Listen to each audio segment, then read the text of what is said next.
梁祝小提琴協奏曲 Introduction。梁山伯同埋祝英台嘅愛情故仔，大家咧都已經好熟悉啦，所以咧我就唔再喺呢度重複。西方咧就俾梁祝起咗個好浪漫嘅名，就叫做蝴蝶情侶，即係 Butterfly Lovers。蝴蝶從此就成為梁祝嘅標誌，係愛情同埋自由嘅象徵。梁祝咧係何占豪同埋陳剛兩位就讀於上海音樂學院時嘅作品嚟嘅。1958年冬天咧，何占豪就用浙江粵劇音調作咗呢個弦樂四重奏《小梁祝》，係佢第一次嘗試用西洋器樂演奏中國戲曲嘅音樂。佢寫完之後咧，就用小提琴拉俾陳剛聽，然後咧就由陳剛寫鋼琴伴奏。1959年5月尾咧，就喺上海蘭心大戲院首演。呢首樂曲係採用西方奏鳴曲曲式嘅結構，單樂章就有8個小標題。第一係愛情主題，第二就同窗共讀，第三18里長亭相送，第四係抗婚，第五就係樓台相會，第六就係山伯臨終，第七就係英台投墳，第八就係化蝶。何占豪同埋陳剛當時咧分別係26同埋24歲。因為文化大革命，呢首戲曲到70年代尾先廣傳，有2個版本：小提琴協奏曲同埋交響樂協奏曲。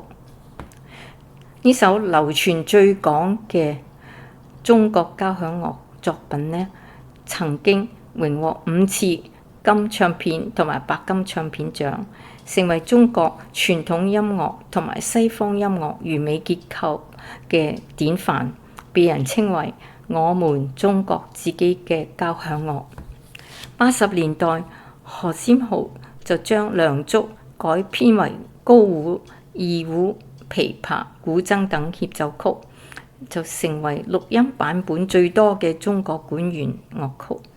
2008年呢，就喺意大利嘅 Verona 市寧波嘅姊妹城就舉辦咗一個 Sino-Italian Love Culture Festival。Verona 咧就係羅密歐同朱麗葉嘅家鄉，而寧波咧就係梁山伯與祝英台發生嘅愛情悲劇嘅地方。梁祝又被稱為 The Chinese Romeo and Juliet。Verona 市喺 Juliet Museum 前嘅廣場就樹立咗一座好大嘅百里石梁祝像。好，現在介紹2位作曲家。何占豪就出生於1933年，父親呢就以唱肇慶曲為生嘅。1957年就考入上海音樂學院，主修小提琴，就成立咗個小提琴民族化實驗小組，師從丁善德。畢業之後咧就留校任教。80年代咧就致力於民族器樂交響化創作嘅特點咧就係突出感情嘅情字，包括愛國情同埋兒女情。佢咧認為冇愛情就冇藝術。佢咧都有作啲流行曲，係一位多功能嘅作曲家，包括西洋交響樂、民族器樂、戲曲、流行曲等，一共144首作品。2019年榮獲上海文學藝術獎嘅終身成就獎。陳剛就出生於1935年。早年就師從父親陳歌辛同埋匈牙利鋼琴家阿拉，學習作曲同埋鋼琴。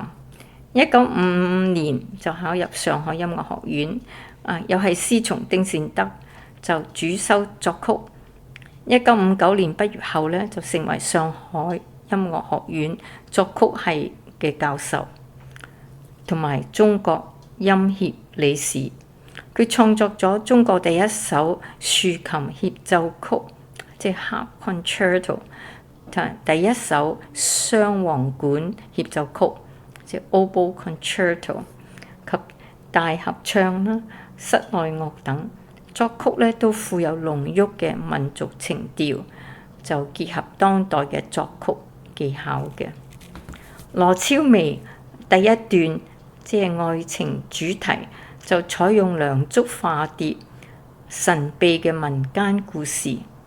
第二段就同窗共讀咧，就採用咗梁祝化蝶嘅芭蕾舞，去代入我哋兩個嘅虛擬鋼琴四手。現在請大家欣賞，多謝。